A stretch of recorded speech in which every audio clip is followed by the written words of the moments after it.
Good afternoon. My name is Jim Simons, and it's my pleasure to welcome you to our Thursday afternoon convocation.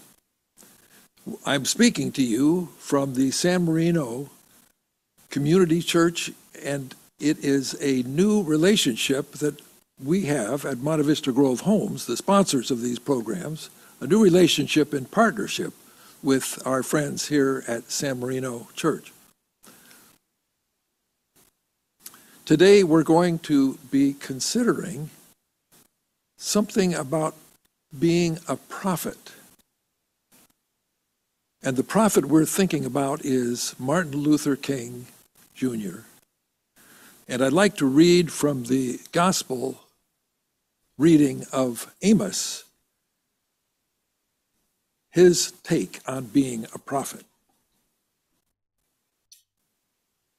I can't stand your religious meetings. I'm fed up with your conferences and conventions.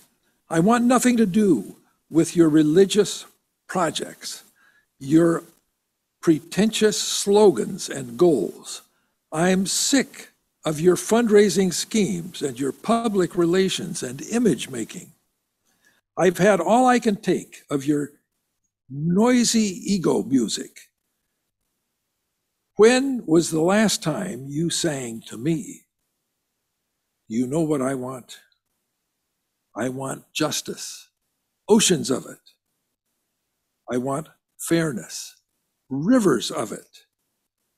That's what I want. That's all I want. Let us pray together. O God, you speak to us through prophets of old like Amos.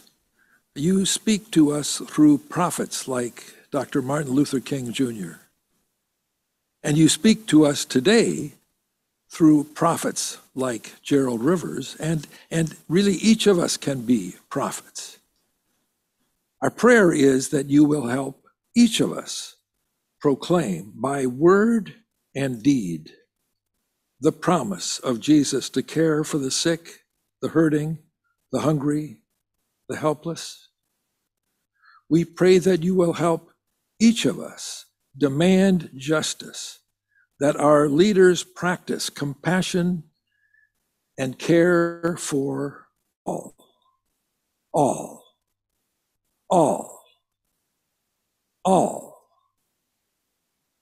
Amen.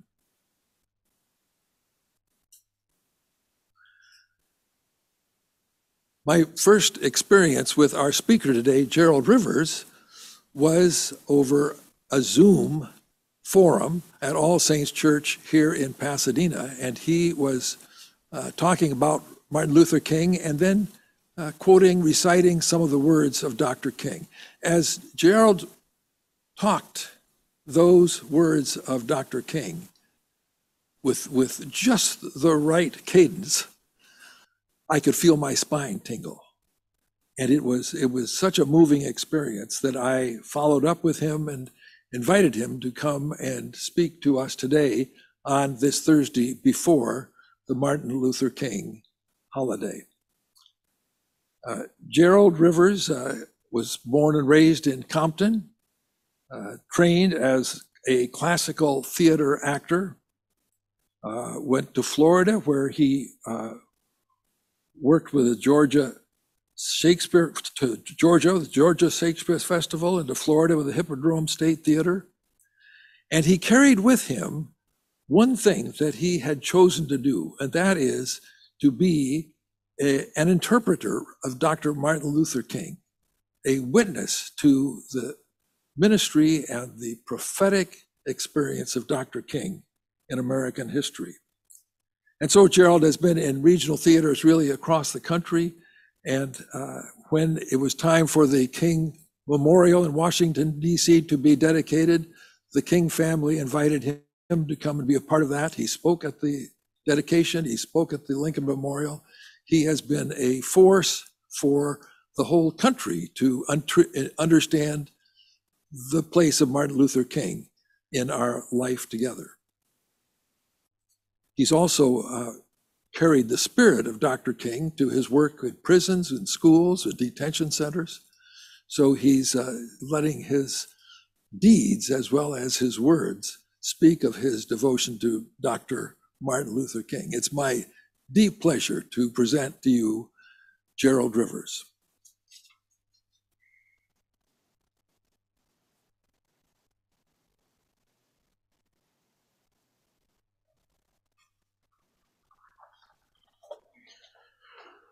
First, giving honor to God, who is the source of all my strength, of all I am, all I ever was, and all that I could ever hope to be, I just want to say good afternoon to all of you. And to let you know what indeed an honor, a pleasure, and a privilege it is for me to have the opportunity to stand before you. Ironically enough, I learned that opening or greeting as a child growing up in the Missionary Baptist Church in Compton. And to this day, it has stuck with me as the appropriate way to open always.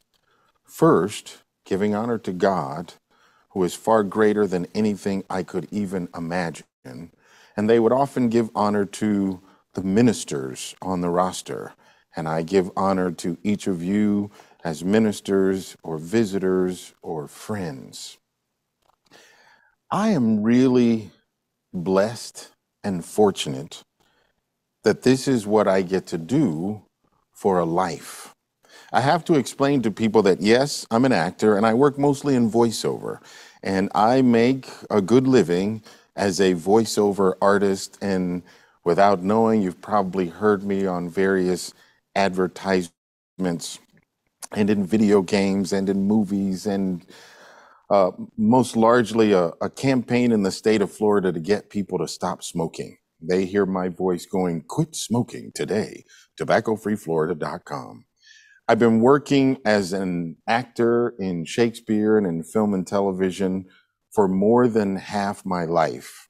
And I'm grateful that I get to do something that I enjoy and something that I always wanted to do since I was a child.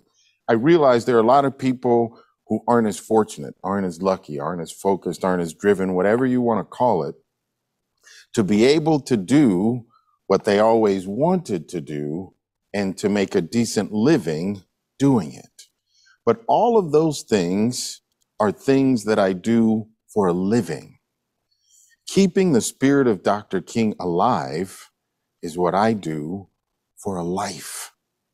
It has brought me not just joy, but insight in a way that I could never have imagined. It's interesting because when I started doing this some 30 plus years ago, I had no idea that all these years later, I would still be doing it. I thought this thing will have a shelf life and it will come and it will go and I'll move on to other things. And I was quoted in the college newspaper when somebody asked, "How long do you think you'll be doing this?" I said, "I don't know, as long as people want to hear it." The writer dramatically wrote after that, that could be a long time. And what it forced me to do was learn more of the speeches and explore the philosophy even deeper, which has led me to facilitating discussions sometimes with groups that might not ordinarily be having a discussion with one another. And I don't think that I'm so smart or such a genius or so brilliant or so savvy and peaceful that I can bring people together and have them have real conversations about real things and move forward from that. It's the teachings of the late, great Reverend Dr. Martin Luther King Jr. that from doing these speeches over and over and over have literally gotten into my DNA. They are a part of who I am.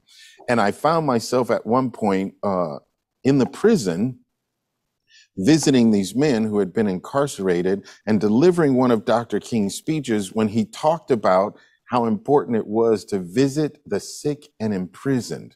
And in that moment, I had a light bulb. I was like, he got me. Here, I thought I was going to be doing this as an actor and an entertainer. And here I stand in the prisons and in the hospitals and in the detention facilities and in the rehab facilities and in the homeless shelters and in the schools where people need to hear this message. But I'm going to tell you the truth. I need to hear this message. Often people go, how do you know what you're going to do, what you're going to talk about? I go, I don't know. I think I just say what I need to hear. And when other people come to me and say, something you said today really spoke to me, then it reminds me that there is more that binds us and unites us than there is that divides us.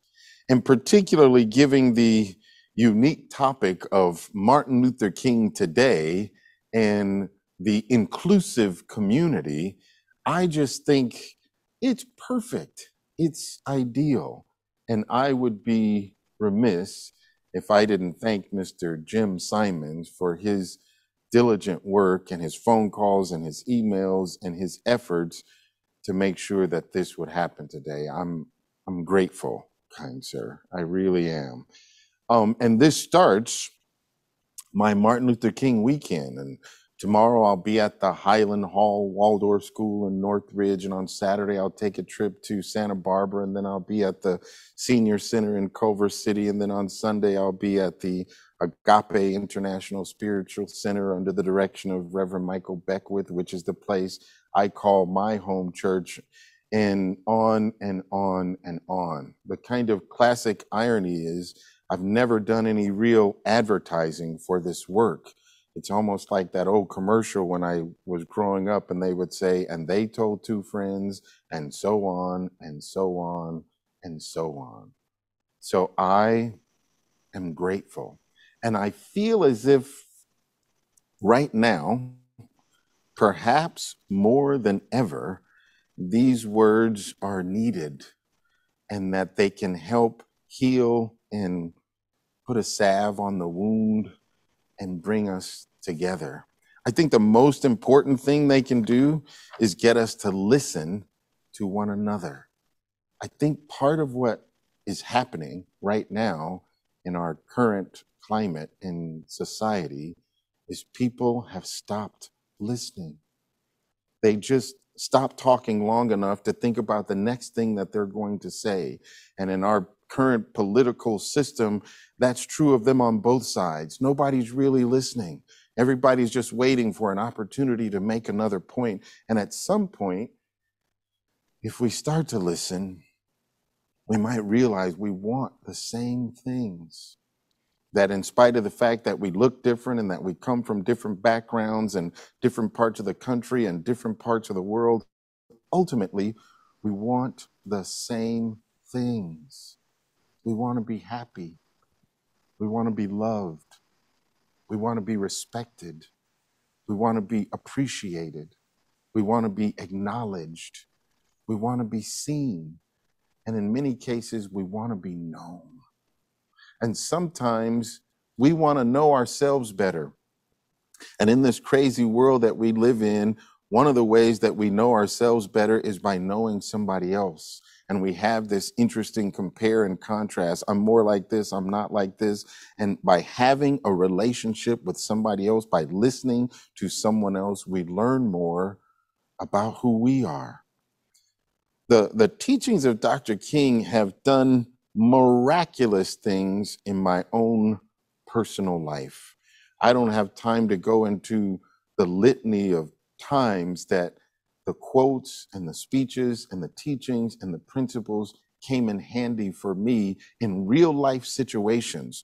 And it's interesting because we can talk about practicing peace and nonviolence until we're blue in the face, but until we're met with somebody who is an opposing force that doesn't agree with us in the ideas of peace and nonviolence, that's when we get tested. We could sit in our rooms and pray and meditate and be as peaceful as the Dalai Lama.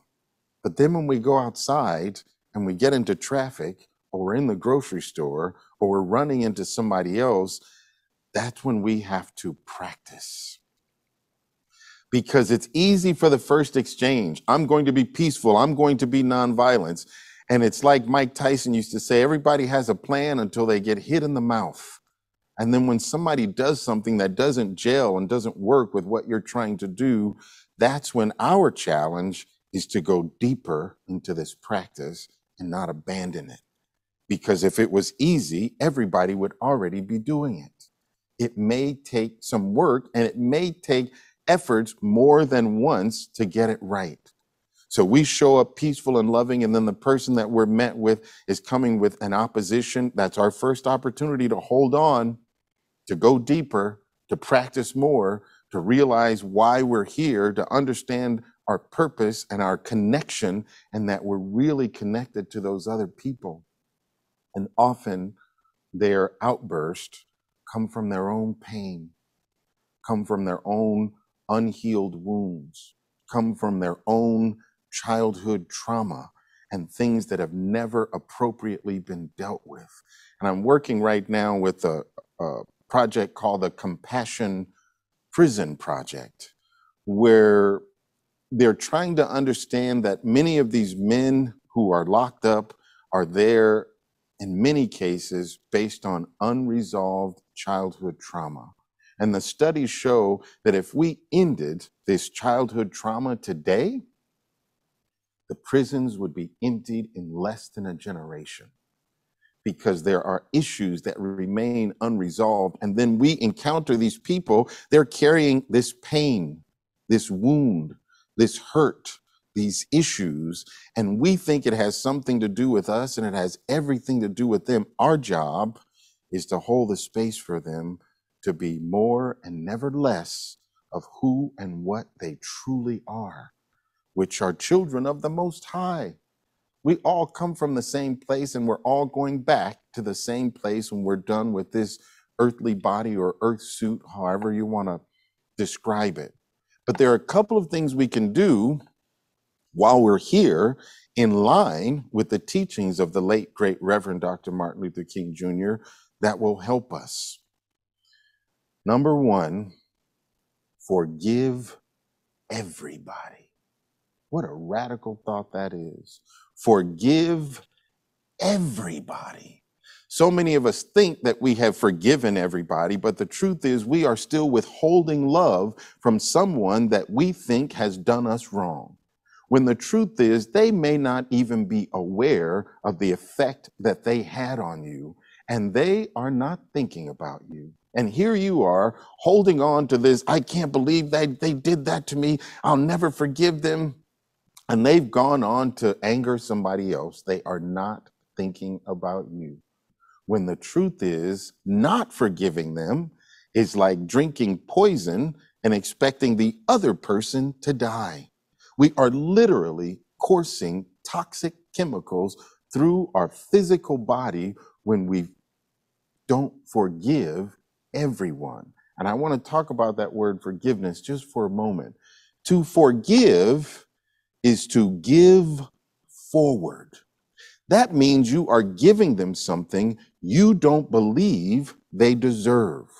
You don't believe they have earned. If we're only going to forgive people when they have come and made amends and apologized and made everything right to our satisfaction, that's not forgiveness. That's a negotiation. That's not who we are. That's not who we are called to be. We have to give them something we don't think they have earned or deserved, because who are we to know what they're going through? And I grew up in Compton. I tell people about this all the time. Growing up in the hood, there are some rules of respect and engagement. And one of them is to give everyone more credit than you think they are due. I'm going to say that again. Give everyone more credit than you think they are due. And there are only two results, only two possible options that happen. Either one, you were wrong about the credit that they deserved, or two, they begin to try and live up to the credit that you've given them. So you offer them love and peace and forgiveness from the beginning and give them more than you think they deserve. That's what forgiveness really is, giving forward. Here's the other thing, and I'm still talking about this teaching that King has given to me. Know that you don't have to do everything. Sometimes the idea of making the world a better place and changing the situation that we're in seems so daunting and overwhelming when we think there's so much to do. The truth is, you don't have to do everything. However, you can do something.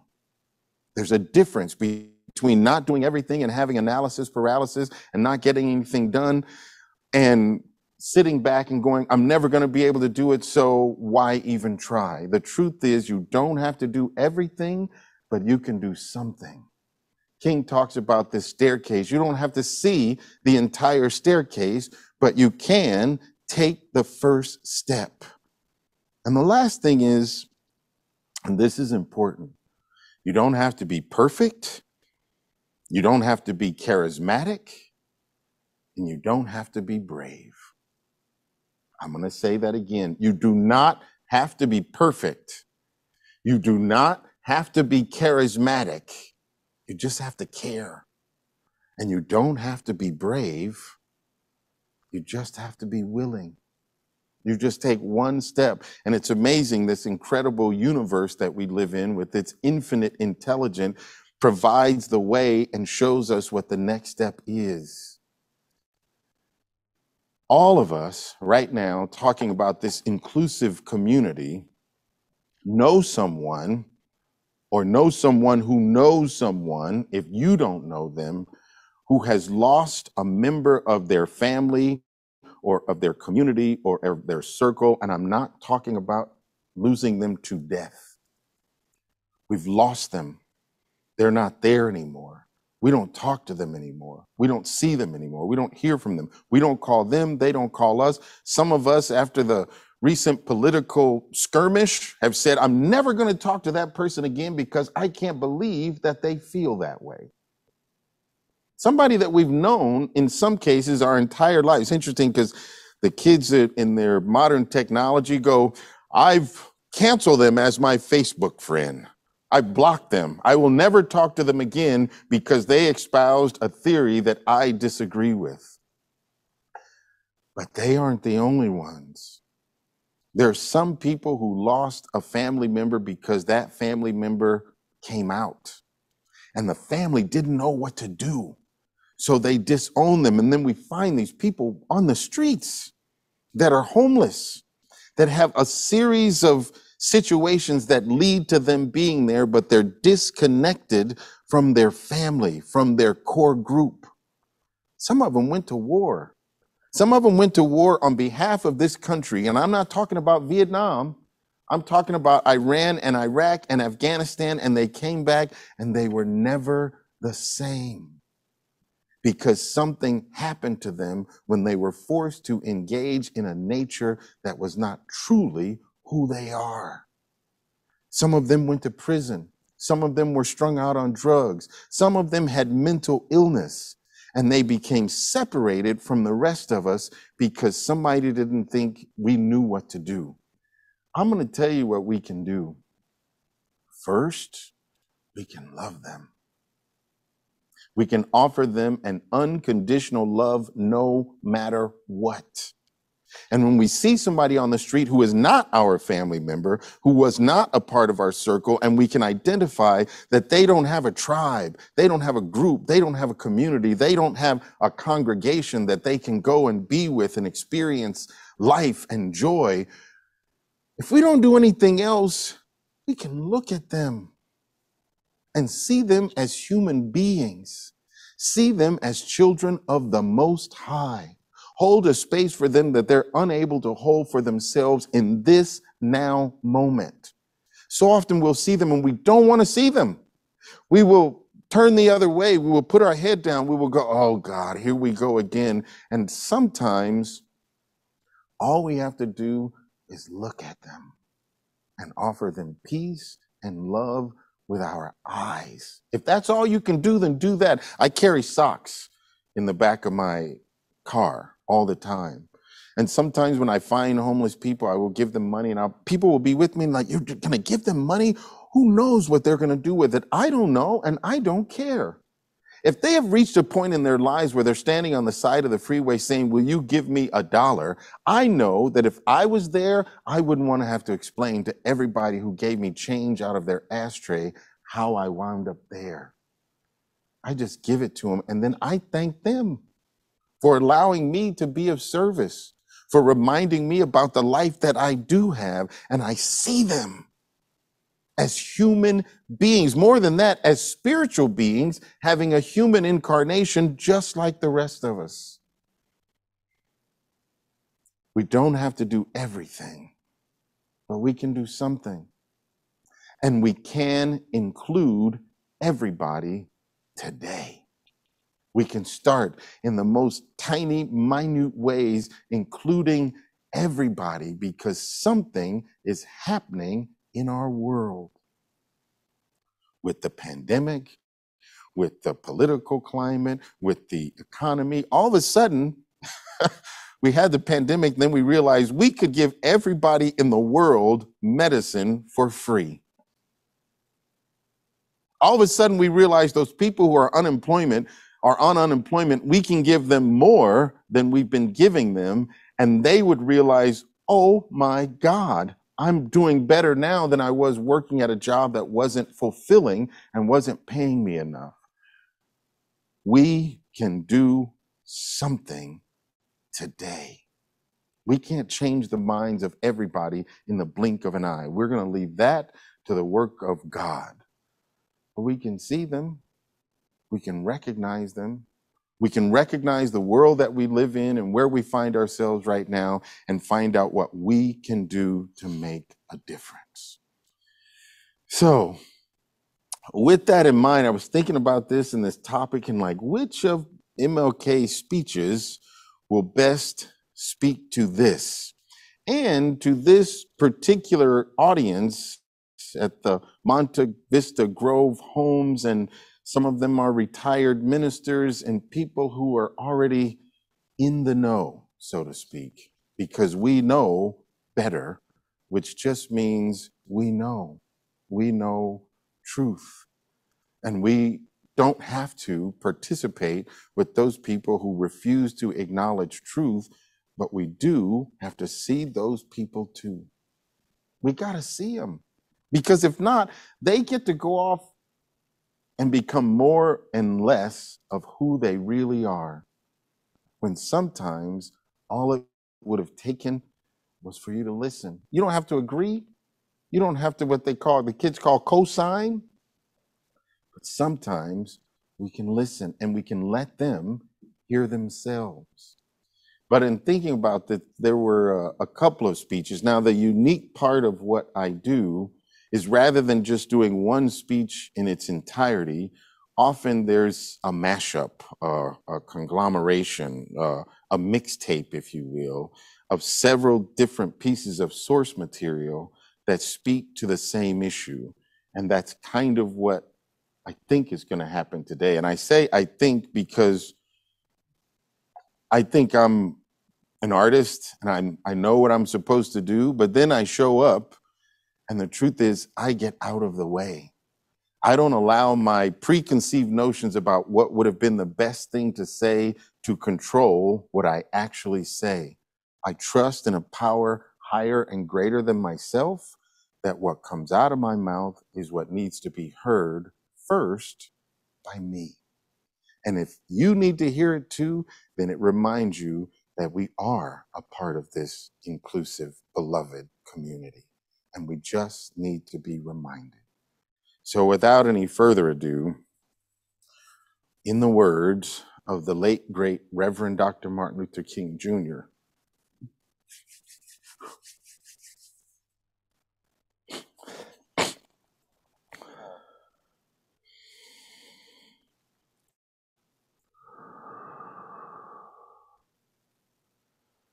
I come this morning to try to preach. And I would like for all of us, the men and women alike, to think with me on the subject, a knock at midnight. A knock at midnight. Our parable for the morning comes from one of the great passages of our Lord and Master, as recorded in the 11th chapter of St. Luke, beginning with the 5th verse. And he said unto them, which of you shall have a friend, and shall go unto him at midnight, and say unto him, friend, lend me 3 loaves. For a friend of mine in his journey has come to me, and I have nothing to set before him. He from within shall answer and say, trouble me not. My door is now shut, and my children are with me in bed. I cannot rise and give thee. But I say unto you, though he will not rise and give him, because he is his friend, yet because of his importunity, he will rise and give him as many as he needeth. Now, this is a parable dealing with the power of persistent prayer. And one of the things we always notice about the parables of Jesus is that although they're usually told to get over one main point, you can usually find in every parable of Jesus great facets of thought not intended as the main point. As I look at this parable, I see within it a basic outline, a basic guide for dealing with many of the problems that we see in our world today and the role of the church. Now, one of the first things we notice in this parable is that it is midnight.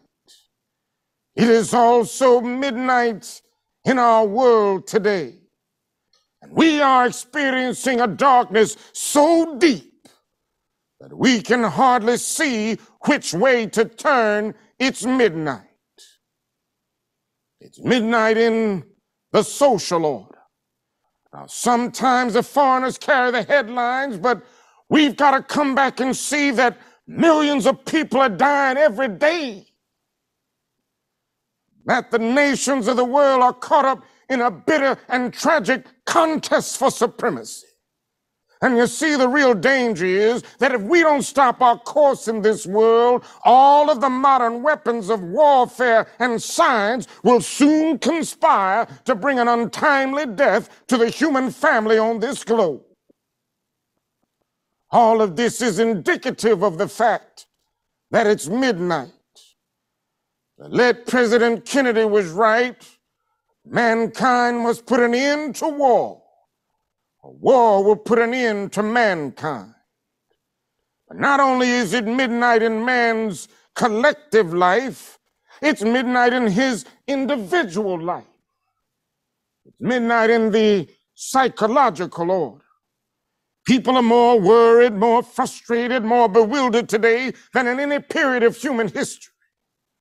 Many of us find that clouds of anxiety are floating in our mental skies.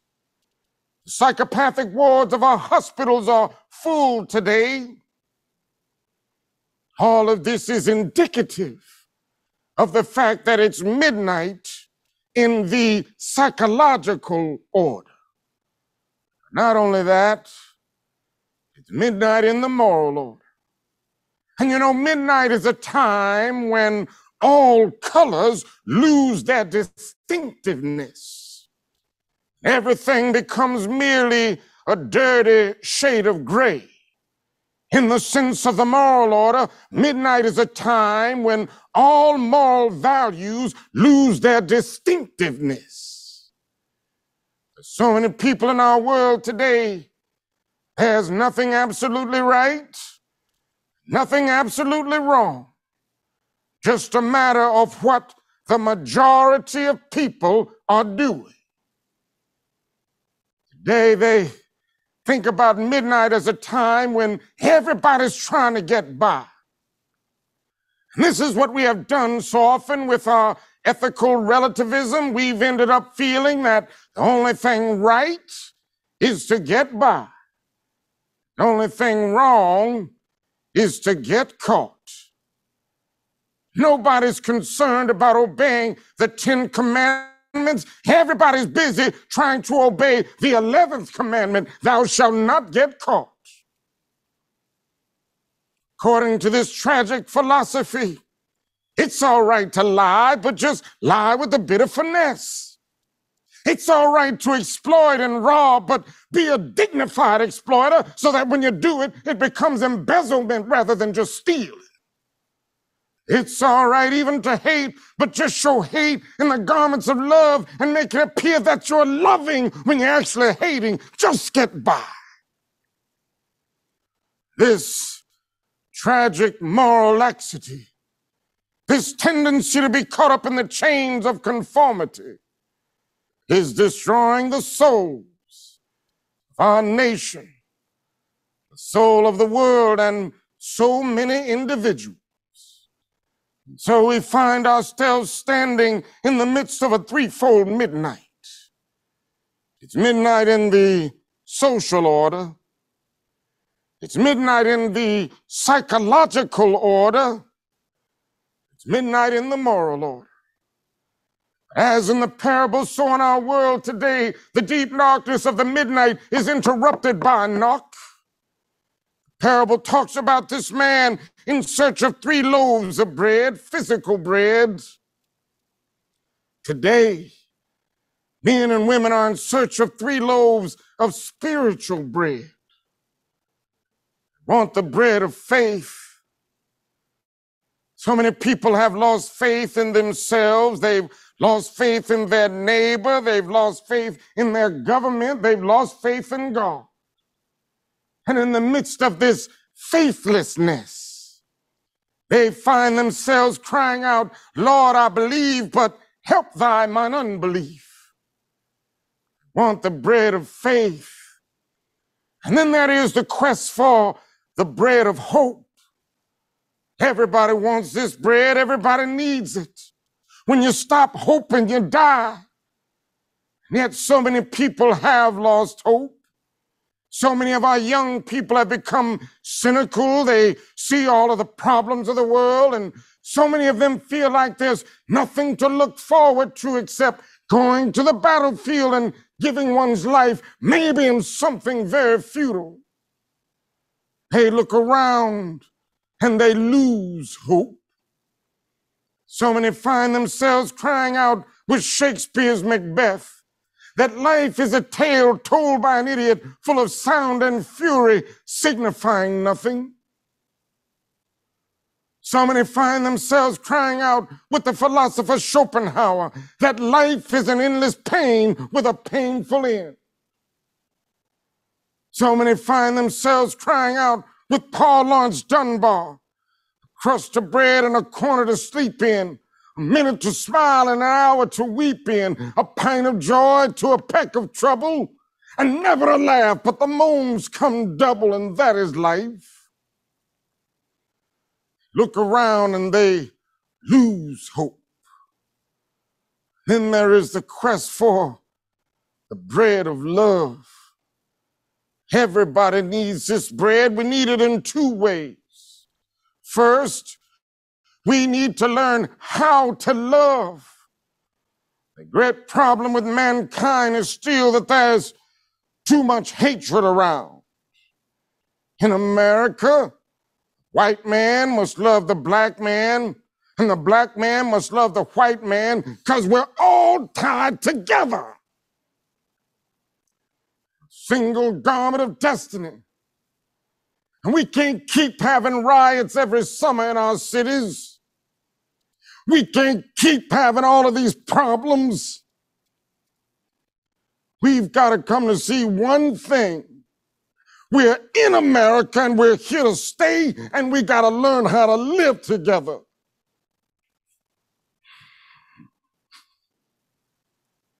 Because we ain't going nowhere. That's the basic need in this country. You know,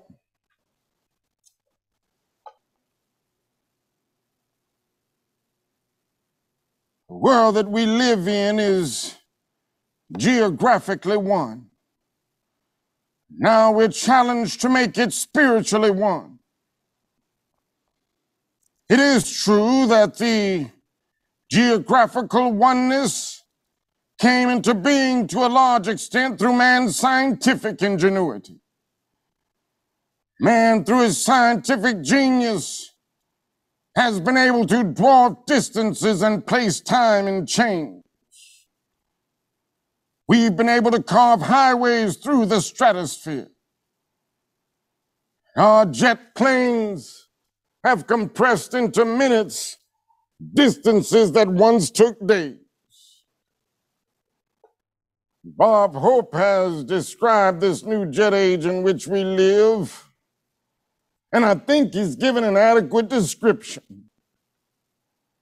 He says it is an age in which it is possible to take a nonstop flight from Los Angeles to New York.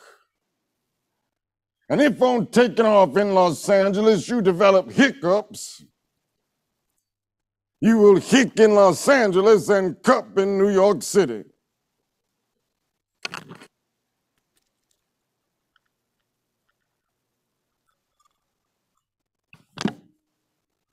You know, it is possible because of the time difference to take a nonstop flight from Tokyo, Japan on Sunday morning, arrive in Seattle, Washington on the preceding Saturday night.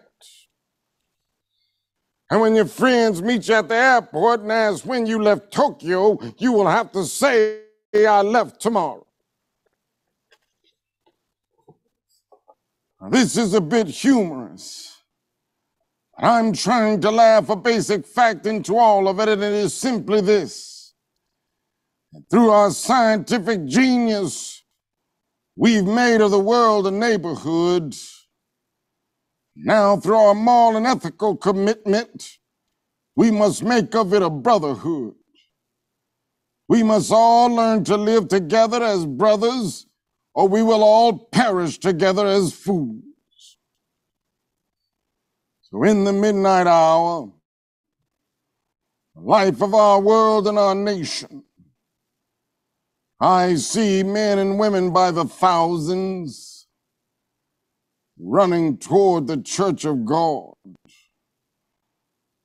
trying to get the bread of faith, the bread of hope, and the bread of love. The question for you today is, will you give it to them? God bless you.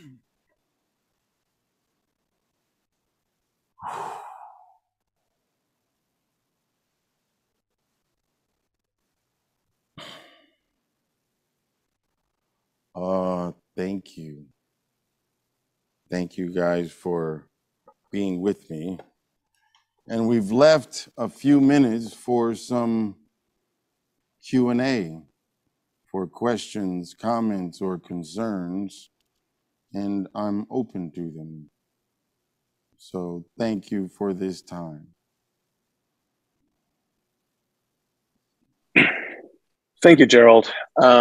Bruce is asking in the chat, what can we do when we is our nation?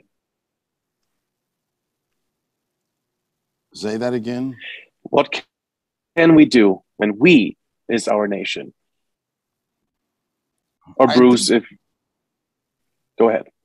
Part of what we can do is we can take care of the I. So many of us have issues that are unresolved in ourselves that make it difficult to. So when I talk about forgiveness, sometimes we have to begin by forgiving ourselves so we can move forward.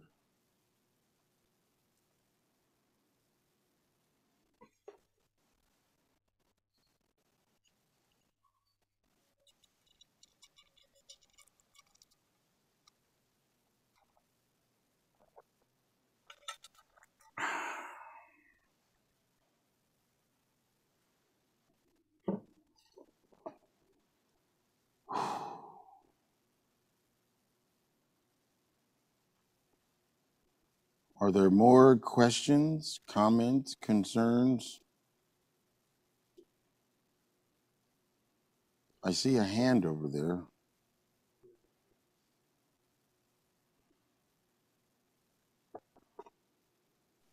Yes, Bruce, feel free to elaborate.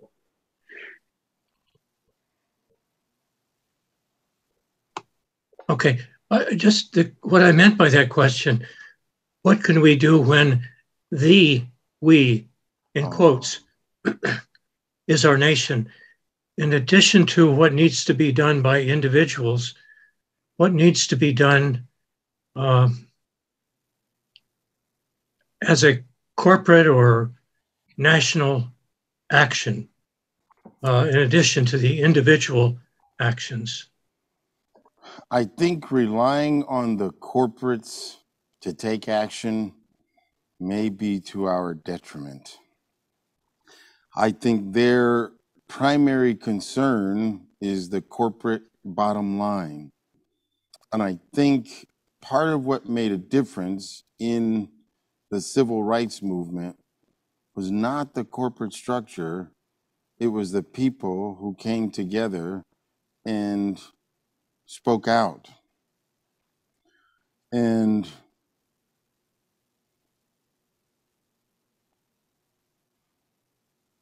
we can't wait for we as a nation to do something. We have to do something for ourselves. We have to be present and we have to organize and participate in our own liberation.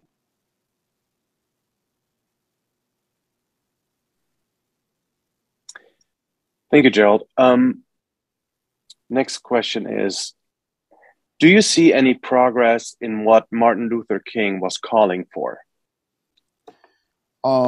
Yes, I see some progress and I see some backsliding, for lack of a better term. I mean, the idea that some are suggesting that we don't need a Voting Rights Act.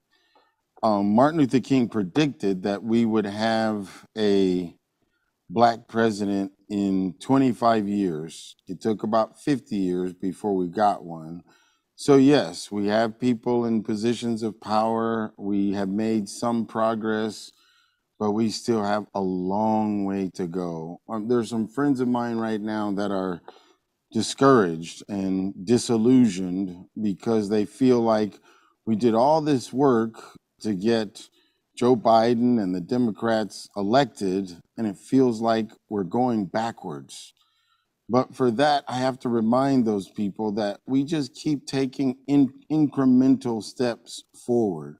And sometimes we have to swing for the fences in order to get on base.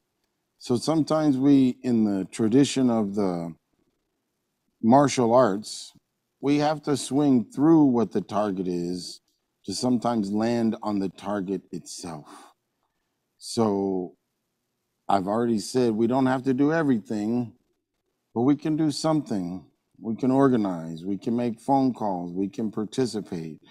And more importantly, we can believe that it is possible.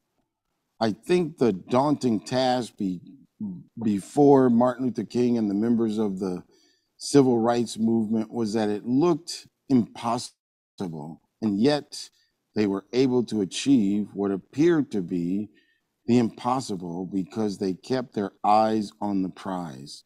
So even when it looks bleak, we must stay focused on moving forward, even one step at a time. Great. Terry is asking, how did you get to know the King family? Would you tell us about the influence of their family life and the trajectory of your life?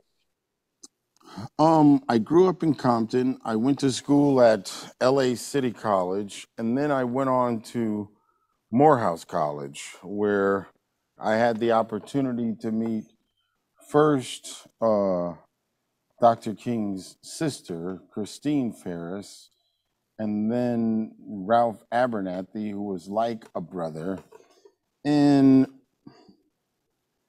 receiving their blessing to say, you can do this work if that's what you choose to do, meant the world to me.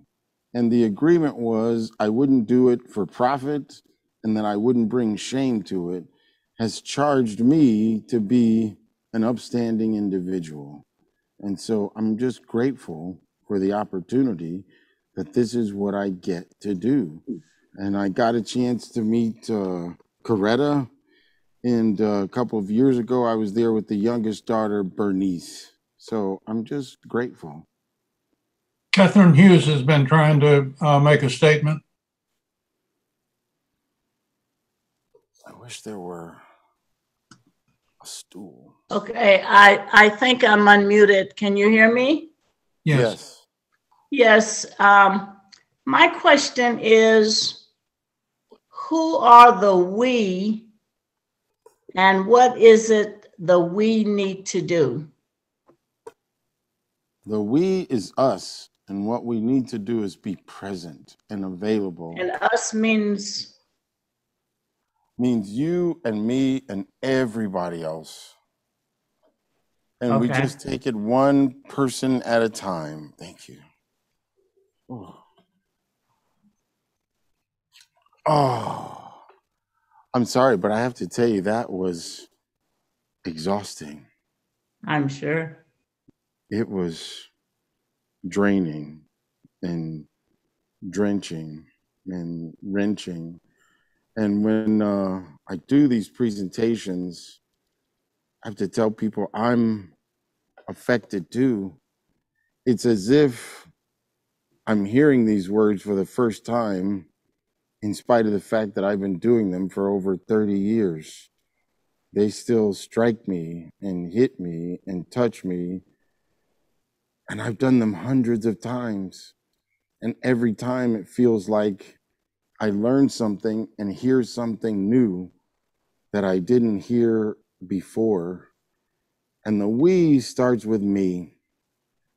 And how can I be more loving, first to myself, and two, to my community, and three, improve the life condition of myself and those around me. Mhm. And then there is a ripple effect. I work with kids 5 or 6 days a week teaching a drumming program. And we're only teaching West African hand drumming and using that as a tool to teach other life lessons. And the beauty is the kids are getting it. And this is probably the most liberal, loving, forgiving, accepting generation in the history of the world, regardless of what we say about them. They have gay and lesbian clubs on elementary and middle school campuses. That's something I never would have imagined when I was a young person and going to school. And we have kids now who one year the kid is a male child and the next year they're identifying as female. And for many of us, that's hard to accept and digest and process. But the kid's like, oh, that's Sarah now. And that's how they choose to identify. And we respect how they define themselves. So I have hope that this next generation of young people can make a difference, not just for themselves, but for us as well. So each one, teach one, and touch one is the beginning of the big we and us. We can work right where we are and encounter people who need us to stand up and stand in the gap and hold space for them until they're ready to hold it for themselves. One of the songs I love that they sing at church, the guy says, I love myself so much that I can love you so much, that you can love you so much, that you can start loving me. And I think that's where it begins. Amen. Thank you. Thank you. We have just a few more minutes. If Okay. there's another question or comment. We have a few more. Let's see. how many we can take. And thank you guys for allowing me to sit down. I am exhausted. Lynn is asking, how do you think King would listen to those who seek to deny voting rights, who rally the cause of white nationalism, especially within the church? What does that sort of listening look like? The beauty is King, as Jim described him, as a prophet. Like the things that he said in the 1950s and 60s can still be applied today. Now, he talked about people having their homes being bombed or churches being bombed or being physically hurt because they were just trying to exercise their citizenship right. Now, right now, folks aren't, as far as I know, bombing homes and bombing churches necessarily, but they're bombing our rights and our dignity and treating us as if we don't know any better. And we do. We know better, and we can do better, and we can be better. And in terms of people in the church, I was listening to a speech today where he was talking about standing in the cathedral in London. And he said that the British church didn't speak out against slavery and racism, and that there are churches, black and white, who preach nice little soothing sermons on how to be happy and how to relax when the world was falling apart around them. And again, I quote Jim Simons when he talked about Amos. I mean, he could not have been more clear that the preacher holds an essential role in the community and in society, and that he must fight for justice until justice rolls down like waters and righteousness like a mighty stream. It's like, what powerful imagery that in itself is. And if we aren't doing that as members of the church, we aren't doing the work of Jesus Christ, because he would say, as you do it unto the least of these, so you do it unto me. And so it's time for the church, because we're losing members in the Christian church like flies. They're dropping off. A whole generation of young people are growing up saying, I don't want to go and participate in the hypocrisy.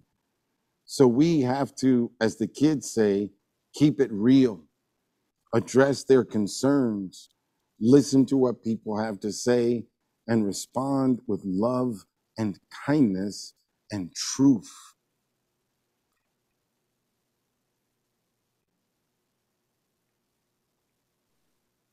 Can you tell us about the Compassion Prison Project? There is a woman. So I work with kids, and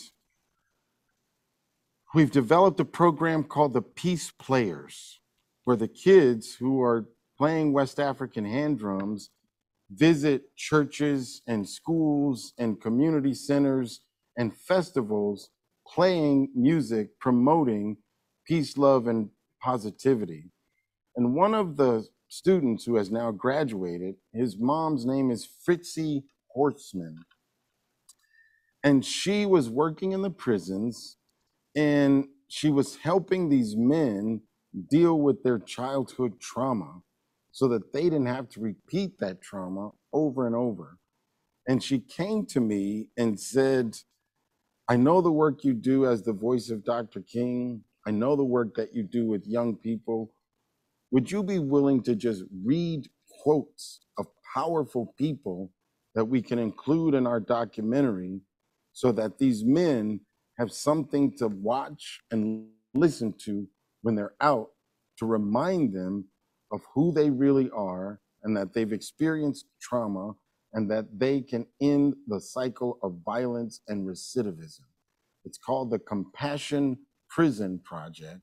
And I'm sure you can look it up online, because there are 2 videos that have already been produced, and it would be me reading the quotes from powerful ministers, philosophers, historians, psychologists, to just remind not only these men, but all of us that we've all experienced trauma and that our first job is to heal ourselves. How many of Dr. King's church sermons are preserved intact on tape, manuscript? There are quite a few, but ironically, I learned that some of them that the political establishment did not approve of have been edited so that the criticism of corporations, the government, and even churches in some cases has been removed. So they're canonized, if you will, and preserved on video, on audio, and in many cases in literal writings that many people can find, but some of them have been edited. For example, the very last speech that he gave, which was the I've been to the mountaintop speech. In the middle of that speech, he charged Wonder Bread and some other large corporate structures of mistreating poor people, not just Black people, but poor people.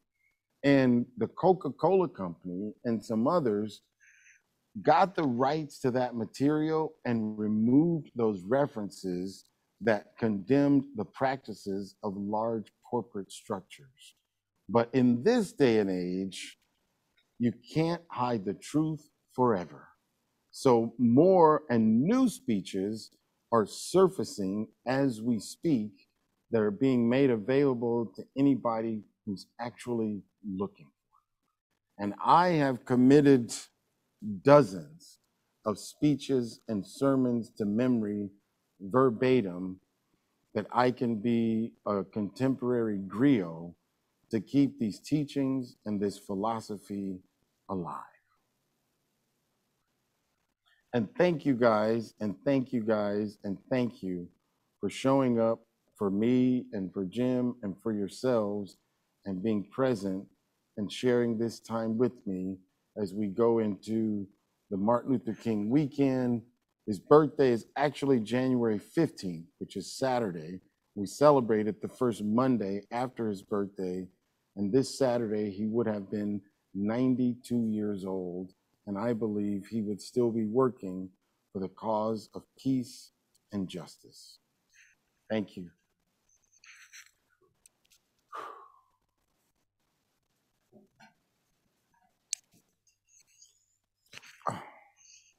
And sitting about 8 feet away from Gerald as he has given his talk. And I've watched him particularly when he got into the words of Martin Luther King.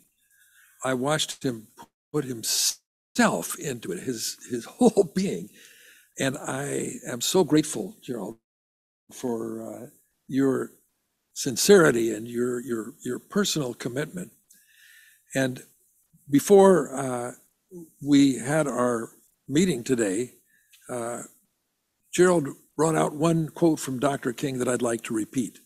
He said, "Now is the time, and the time is always right, to do right."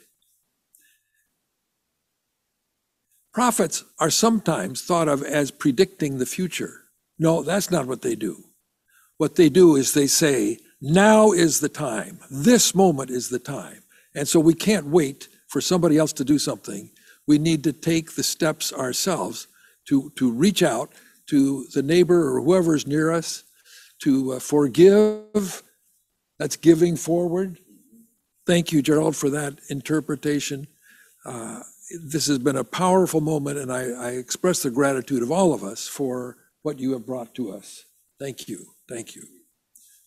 Next week, Jim Milley will be our speaker. He has started an organization called Bridges. And as a young pastor, he went to Ethiopia and he discovered that there was one pastor for 200 churches. And those churches were growing. In the time that he was in Ethiopia, The church went from 1 million to 2 million people. How so? Well, because somehow they were able to draw on the leadership of the people.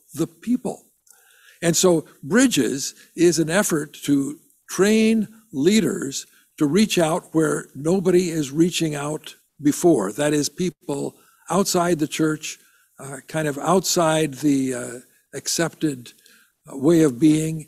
And he has a number of leaders that are doing this, and he's going to talk to us about it next week. It's an exciting, dynamic, growing ministry. Come and hear next Thursday Jim Milley as he talks to us about his organization, Bridges. Thank you so much for being a part of our program today, and we'll see you next week.